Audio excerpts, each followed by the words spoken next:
Selamat datang di channel Alur Film. Jangan lupa like, komen, dan subscribe. Harimau berjongkok. Su Baiyi berseru kaget. Orang di depannya adalah wakil kursi halaman King Ming di Sanglin Tiangong, yang hampir membawanya pergi di angin emas hari itu. Senang berurusan. Mendengar Su Baiyi memanggil nama orang ini, ekspresi Zhao Xiaqiu juga sedikit berubah. Kursi kedua halaman King Ming, Crouching Tiger. Crouching Tiger memandang Zhao Xiaqiu, mulutnya melengkung. Kamu adalah iblis pedang Zhao Xiaqiu. Peringkat ketiga di antara 9 kejahatan Castlevania. Zhao Xiaqiu menghela nafas dan mengeluarkan 2 pedang patah di punggungnya. Ini baru ketiga, aku tertawa.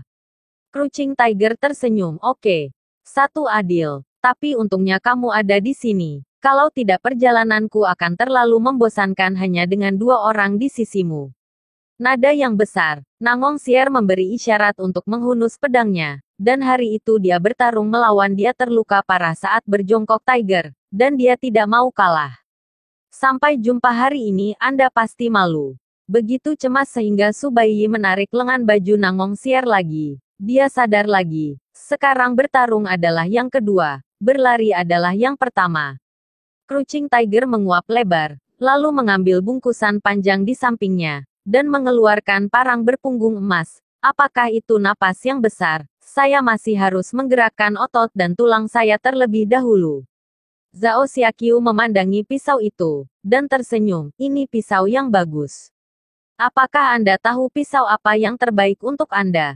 Tanya Crouching Tiger. Zhao Xiaqiu menggelengkan kepalanya. Tolong beritahu saya. Tentu saja itu kepala yang bagus. Crouching Tiger mengangkat parangnya dan menebas Zhao Xiaqiu. Zhao Xiaqiu mengayunkan pedang gandanya dan menerima pukulan itu. Dan papan di bawah kakinya itu langsung hancur. Alisnya sedikit berkerut. Tuan Muda Su, Nona Nangong, orang ini sangat kuat. Kami takut kami akan menyakitimu dalam perkelahian. Tolong mundur. Su Baiyi buru-buru menarik Nangong Xier kembali ke samping. Dia merendahkan suaranya. Berkata, kakak perempuan, menurutmu siapa yang bisa menang di antara mereka berdua? Pedang harimau berjongkok ini luar biasa. Kita tidak bisa mengalahkannya bersama hari itu. Dia pantas mendapatkan nama wakil kursi Akademi King Ming. Dan pendeta tahu ini. Meskipun dia mengalahkan Bai Jile hari itu, ilmu pedangnya. Nangong Xier menggelengkan kepalanya. Sementara mereka berdua berbicara, Zhao Xiaqiu telah mencoba beberapa trik dengan Crouching Tiger. Ilmu pedang Crouching Tiger sangat ganas dan mendominasi. Dan dalam beberapa lompatan pedang, dia hampir menghancurkan sebagian besar penginapan. Sementara ilmu pedang Zhao Xiaqiu bersama-sama. Gaya pertama sangat sederhana dan canggung. Dan sepertinya orang yang baru mulai belajar pedang. Ilmu pedang Liangi Gunung Wudang. Crouching Tiger berkata dengan marah, apakah Zhao Dao memandang rendah saya? Zhao Xiaqiu membuka Crouching Tiger dengan pedang dan menggelengkan kepalanya. Maaf, saya hanya tahu ilmu pedang ini. Crouching Tiger sedikit mengernyit, sepertinya legenda itu benar. Saat itu, kamu membunuh tuan dan saudaramu, tetapi itu benar-benar karena berlatih ilmu pedang. Zhao Xiaqiu menunjukkan ekspresi marah untuk pertama kalinya ketika dia mendengar ini. Katanya dengan sungguh-sungguh, aku tidak membunuh mereka.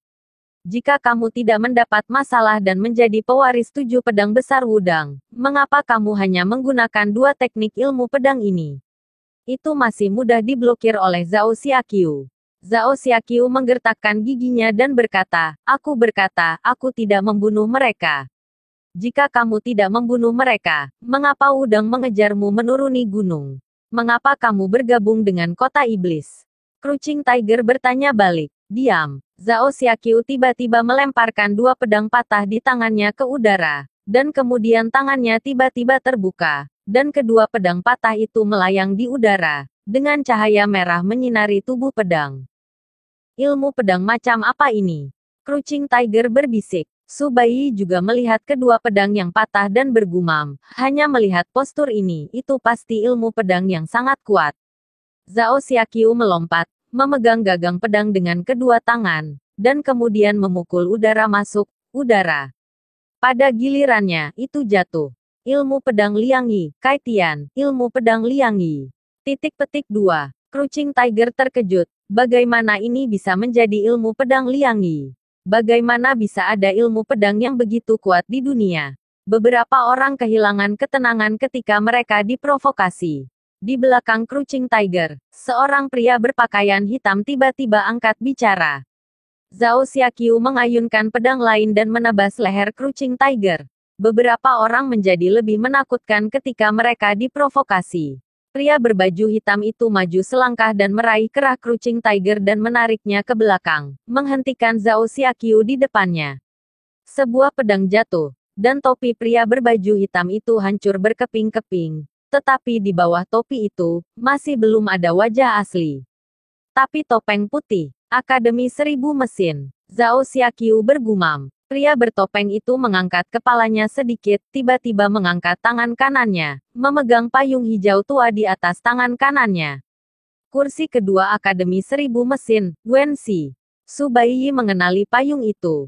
Wajah di balik topeng itu tersenyum ringan, dan payung hijau tua yang panjang tiba-tiba terbuka, memaksa Zhao Xiaqiu untuk mundur selangkah. Kemudian Su Baiyi melihat ujung payung dan memutarnya sedikit. Meskipun dia tidak tahu apa yang akan terjadi selanjutnya, Su Baiyi menyadari bahaya dan buru-buru berteriak, "Tuan Zhao, hati-hati dengan ujung payung. Hindari." Sebelum dia selesai berbicara, lusinan jarum panjang ditembakkan dari ujung payung. Kecepatannya sangat cepat sehingga dia tidak bisa mengelak sama sekali. Pedang ganda Zhao Xiaqiu terbanting, dan pedang Ki merah terbuka, menghalangi dia masuk depan dia. Wenxi mengambil payung dan melambaikannya kembali dengan lembut, memukul pedang besar di tanah kembali ke tangan Crouching Tiger. Dia berkata dengan sungguh-sungguh, "Seni pedang 7 bab Xuanjun." Crouching Tiger terkejut. Gunung Wudang telah hilang selama 100 ilmu pedang. Zhao Xiaqiu menurunkan pedangnya, alisnya berkerut, dan butiran keringat seukuran kacang polong muncul di dahinya. Wenxi melihat titik merah yang perlahan muncul di bahu Zhao Xiaqiu. Dan dengan ragu berkata, "Aku seharusnya tidak berlatih seni pedang yang lengkap, jika tidak, senjata tersembunyi di payung Jiutian saja tidak akan menyakitinya." Su Baiyi melihat ekspresi Zhao Xiaqiu dan sedikit khawatir, "Daois, bagaimana? Kamu bawa Nona Nangong ke kota iblis dulu." Ini petanya. Zhao Xiaqiu melemparkan gulungan peta di tangannya ke tangan Su Baiyi. "Tangan, saya tidak bisa menemani Anda dalam perjalanan ini, maaf. Saya berharap untuk bertemu lagi di Kastil Iblis." Su Baiyi tertegun sejenak. "Daois." Zhao Xiaqiu menggertakkan giginya, berhenti dengan kakinya, dan 3 jarum perak ditembakkan dari bahunya. Itu keluar, dan kemudian darah hitam mengalir keluar dari lukanya. Su Baiyi segera bereaksi, jarum perak pada payung 9 hari diracuni. Wenxi mengeluarkan botol obat dari dadanya dan meletakkannya di tanah. "Ini adalah penawarnya. Selama Dao Master Zhao meminta kami untuk mengambil 2 orang di belakang Anda, penawar ini akan diberikan kepada Anda." Sang Lin Tiangong telah tidak ada niat untuk berbagi. Castlevania adalah musuh. Mata Zhao Xiaqiu perlahan memerah, dan dia tersenyum. "Sungguh, kamu tidak punya niat untuk menjadi musuh Castlevania. Tapi sekarang, aku benar-benar ingin membunuhmu. Nyalakan api." Melihat ekspresi Zhao Xiaqiu saat ini, semua orang di lapangan memiliki ide ini pada saat yang sama. Hanya Wenxi dengan lembut mendukung topengnya dan berbisik, "Seni pedang 7 bab Xuanjun, seperti yang dikatakan dalam legenda." "Bagaimana legenda itu? Katakan." Sudut mulut Zhao Xiaqiu sedikit naik, dan pupil merahnya mengungkapkan roh jahat yang belum pernah terlihat sebelumnya. Gunung Wudang adalah sekte ortodoks Taoisme, dan selalu menganggap dirinya sebagai sekte terkenal. Namun, ketika kepala Xuanjun berperilaku tidak menentu dan mengambil pedang miring, 7 bab ilmu pedang yang dibuat dikatakan tidak hilang secara tidak sengaja, tetapi karena seni bela diri ini dan Tao Xuanjun, yang baru menjadi kepala sekte selama 3 tahun, sama jahatnya, jadi dia dibakar oleh kepala sekte berikutnya. Wenxi berkata pelan, "Sekarang tampaknya rumor itu benar. Sang Lin Tiangong Qianji, halaman ini benar-benar tempat yang paling memahami rahasia dunia." Zhao Xiaqiu berjalan maju dengan pedang di tangan. Wenxi melambaikan payung 9 hari dan menunjuk Zhao Xiaqiu. Racun dalam dirimu disebut putri tidur, dan itu adalah salah satu racun paling aneh di Institut Seribu Mesinku. Aku tidak bisa bangun. Zhao Xiaqiu tersenyum menghina, aku tidak suka diancam. Hati-hati. Crouching Tiger berteriak keras, tapi Zhao Xiaqiu sudah melewati kamar Wensi sebelum dia selesai berbicara. Di sebelahnya, Wensi bahkan tidak sempat melambaikan tangannya. Payung, tetapi Zhao Xiaqiu datang langsung ke Crouching Tiger. Yang harus berhati-hati adalah kamu. Ini jalannya. Su Baiyi berteriak. Zhao Daochang, hati-hati. Gerakan ini sangat kuat. Xiaqiu juga melompat, mengayunkan kedua pedang bersama-sama, dan bertabrakan dengan pedang panjang di tangan Crouching Tiger. Ilmu pedangmu sangat kuat, tapi sayangnya kamu bertemu denganku. Petik 2. Mata harimau berjongkok melebar, bagaimana denganmu? Tuan kota kami juga menggunakan pedang besar, dan teknik pedangnya sama dominan dan ganasnya dengan milikmu, tetapi dia adalah pendekar pedang terkuat di dunia. Zhao Xiaqiu mendorong pedang gandanya dan melemparkan Crouching Tiger dengan keras ke tanah. Tanah. Dia segera mendarat dengan mantap. Aku sudah melihat pisaunya. Bagaimana aku bisa takut padamu? Itu dia. Wensi menghela nafas pelan, melambaikan payung 9 hari di tangannya dan memukul Zhao Xiaqiu. Zhao Xiaqiu mendengus dingin dengan suara, ke samping melintas ke sisi Wensi. Dalam hal gerakan saja, Wensi lebih rendah daripada harimau yang berjongkok, dan itu sama sekali bukan ancaman bagi Zhao Xiaqiu. Tetapi ketika kedua pedang itu diayunkan, Wensi membuka payung Jiutian lagi. Saya tidak tahu dari bahan apa payung itu dibuat. Kedua pedang Zhao Xiaqiu yang patah mengenainya dan langsung terlepas. Sebuah putaran. Zhao Xiaqiu memperhatikan perubahan di ujung payung kali ini, dan segera berbalik ke samping untuk bersembunyi. Tetapi kali ini tidak ada yang keluar dari ujung payung. Tetapi payung Jiutian langsung disingkirkan oleh Wensi, yang langsung menghadap Zhao Xiaqiu melemparkan panah kecil Zuyan. Ini semua tipuan. Zhao Xiaqiu berkata sambil mencibir, berniat untuk menghindar. Tetapi tiba-tiba gelap di depannya, dan tubuhnya sedikit bergetar, seolah-olah dia akan jatuh. Sleeping Beauty telah berhasil, kata Wensi dengan sungguh-sungguh. Crouching Tiger segera mengayunkan pedangnya dan menebas lagi.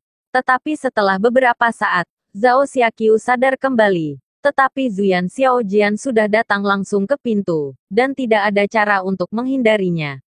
Zhao Xiaqiu mengambil keuntungan dari situasi ini dan menggigit Zuyan Xiaojian hingga berkeping-keping. Seketika, dia menggigit mulut penuh darah. Dan segera setelah dia menoleh, dia menyemprotkan mulut penuh darah dan terak panah yang patah ke Crouching Tiger.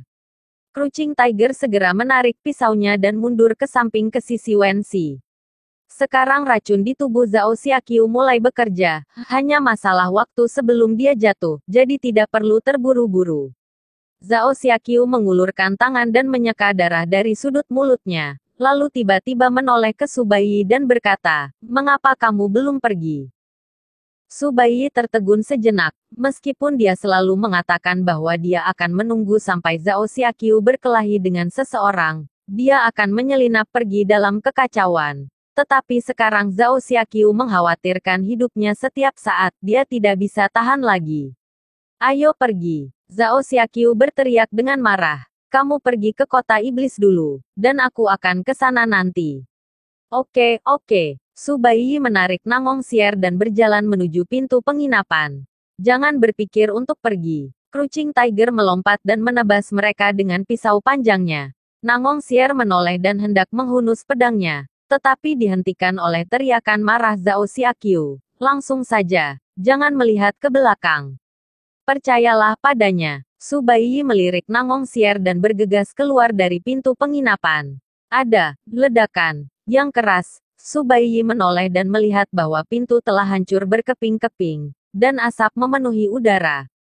Zhao Xiaqiu melambaikan dua pedang patah dan berhenti di sana. Bagian belakang tampak agak sepi, artinya lari ke tenggara, teriak Zhao Xiaqiu. Oke, Su Baiyi tidak lagi ragu-ragu, dan berjalan pergi bersama Nangong Xier. Mereka tidak bisa lari jauh. Wensi berkata ringan, dan iblis pedang Zhao Xiaqiu, kamu akan mati di sini hari ini.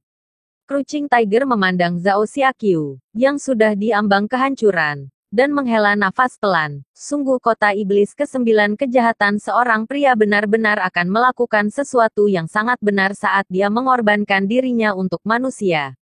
Kami adalah faksi nomor 1 di dunia, dan kami menyebutnya kebenaran dunia. Crouching Tiger memandang Zhao Xiaqiu, tetapi pada saat ini, di depan orang jahat yang membunuh tuannya dan menghancurkan leluhurnya, dia terlihat seperti orang jahat. Wen Xi berkata dengan sungguh-sungguh, lebih banyak lagi yang bisa dikatakan. Su Baiyi dan Nangong Xier telah berlatih selama beberapa hari tanpa menggunakan kekuatan apapun, dan sekarang mereka penuh energi dan kehabisan tenaga, beberapa mil jauhnya dalam waktu singkat. Nangong Xier tiba-tiba berkata, Tian Xiao Yunjing ada di barat daya, kita menuju ke arah yang salah. Su Baiyi, yang telah berkeliaran jauh, akhirnya pulih dan berhenti. Kakak perempuan. Hah, Nangong Xier sedikit mengernyit. Mengapa pendeta tahu itu berpikir bahwa kita meninggalkannya dan pergi ke kota iblis sendirian? Su Baiyi bertanya. Nangong Xier menggelengkan kepalanya. Perilaku dan pikiran Zhao Xiaqiu ini sangat berbeda dari orang biasa, itu benar-benar sulit dipahami. Dia harus benar-benar memperlakukan kita sebagai teman. Su Baiyi menghela nafas, jika pergi seperti ini rasanya aku telah mengecewakan ketulusanku. Nangong Xier berkata tanpa daya, siapa yang mengira bahwa penjahat besar di kota iblis akan mengatakan bahwa kamu akan meninggalkan istanaku terlebih dahulu. Aku tidak ingin mengecewakannya. Su Baiyi mengangkat bahu. Tapi aku juga tidak ingin pergi ke kastil iblis. Nangong Xier memandang Su Baiyi, dan Su Baiyi juga memandang Nangong Xier.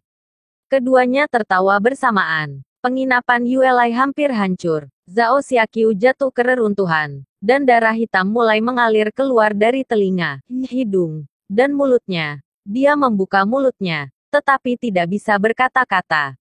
Crouching Tiger memandang Wen Xi dan berkata, selamatkan dia. Wen Xi memegang botol penawar racun di tangannya, dan setelah berpikir lama, berkata dengan ringan, tidak mungkin.